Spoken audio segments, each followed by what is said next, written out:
Hey guys, Mike Robertson here with iFast University, talking to you today about training frequency. So first and foremost, what is training frequency?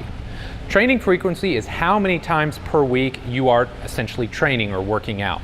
So this could include your lifting sessions, any speed or explosive work that you're doing, conditioning, or if you're an athlete, even practices. The next question becomes, what dictates our training frequency, or how many times per week we're working out? And to be quite honest, there's a ton of different reasons that's going to influence how many times per week we can train. One of the first ones and the most obvious answers is our current fitness level.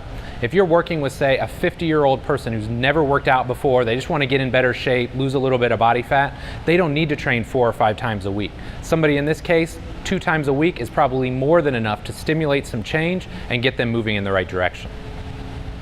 Another example would be age. All right, again, coming back to our 50-year-old client, quite simply, they're not going to have the same recovery capacity as somebody that's 15, 20, even 25 years old.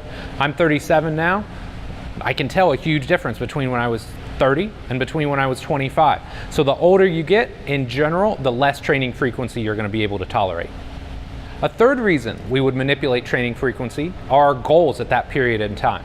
Now, again, when I was 19, 20 years old, I couldn't imagine not going hard every single day I'm in the gym and trying to make huge progress. But at 37, with other things going on in life, I'm at a point now where there are certain times, 2 times a week is more than enough because I'm just trying to maintain my current fitness level. I'm not trying to exceed that or to improve or force an adaptation. In contrast, if I do want to push things, as I am right now, 4 or 5 times a week may be more the norm, where I'll go 2 or 3 strength training sessions and 1 to 2 conditioning sessions every week. So the goals that you have are most definitely going to have an impact on how many days per week you're training. Our fourth factor, or our fourth influence when we're looking at training frequency, are the number of physical qualities that we have to train. Take this for example, a power lifter is really only focused on strength. So that's going to limit the number of days that they're probably going to train. Whereas a high-level athlete that needs speed, strength, power, conditioning, even flexibility and mobility, they're going to have to train more days per week just to cover all of those bases. Last but not least, a fifth factor that we absolutely have to be cognizant of are outside stressors. If you work with older populations, and I don't mean old by any stretch, but 40, 50 years old, they've got more things going on in life. They probably have a spouse, they've got a job, they've got kids. They've got a lot of outside stressors that are going to impact their ability to recover and thus negatively impact how many times per week they can train.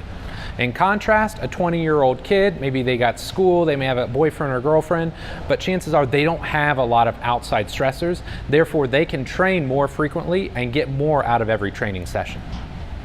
So what I want to do is give you guys a couple practical examples. When it comes to how many days per week we should train, a couple great examples or examples that I think would hit close to home. Number one, let's say somebody is just coming into the gym, they want to lose a little bit of body fat. This person does not need 4, 5, 6 days a week of training. A lot of times this person, 2 days a week is more than enough. Their work capacity is very low, their ability to adapt to stress is very low, and at the end of the day, they don't need a lot of work to see progress or to see change. I'm a big believer in chasing the lowest hanging fruit and getting those easy gains first. So for a beginning athlete and somebody that just wants to lose a little bit of weight, 2 times a week is more than enough training frequency. A second example would be a power lifter. Now, training a power lifter is fairly straightforward because they really only have that one physical quality they're training, which is strength. So when you're chasing or focusing on powerlifting type programs, 3 times a week with a total body approach is probably a great way to set things up initially. Great program like 5-3-1 covers all those bases. On the flip side of that, maybe you want to start specializing, and that's where you could go to a 4 time per week program, but narrowing things up and going to an upper-lower split where you're getting 2 lower body training sessions each week and 2 upper body training sessions each week. Last but not least, let's look at the other end of the spectrum. If you're training high-level athletes, they need to train more times per week just to cover all of those physical traits that help them perform at a high level. So remember, a high-level athlete, speed, strength, power, conditioning, they need more training days to cover all those bases. So for a lot of my pro athletes, 6 days a week training is not uncommon. We're going to have 3 days that are more neurally focused on speed, strength, and power development, and those other 2 to 3 days of the week are going to be focused on building or bringing up their conditioning. So to pull this all together, there's a lot of questions you have to answer. If you want to know how many times per week somebody should train, you have to ask yourself all those questions. What is their age? What are their goals? What is their current fitness level? What are the outside stressors? There's a lot of questions you have to answer, but once you know those, you can find the most ideal training frequency for your clients and your athletes. All right, guys. Hope you enjoyed the content today. If you haven't already, make sure you check out all of our free videos. We got a ton of awesome content out there that I guarantee is going to help make you a better trainer or coach. As well, if you're enjoying the content, $1 buys you your first 30 days at iFast University. So if you're not a member yet, check it out. It's only $1, and again, I'm guaranteeing you're going to love the content. So I'm Mike Robertson, signing off.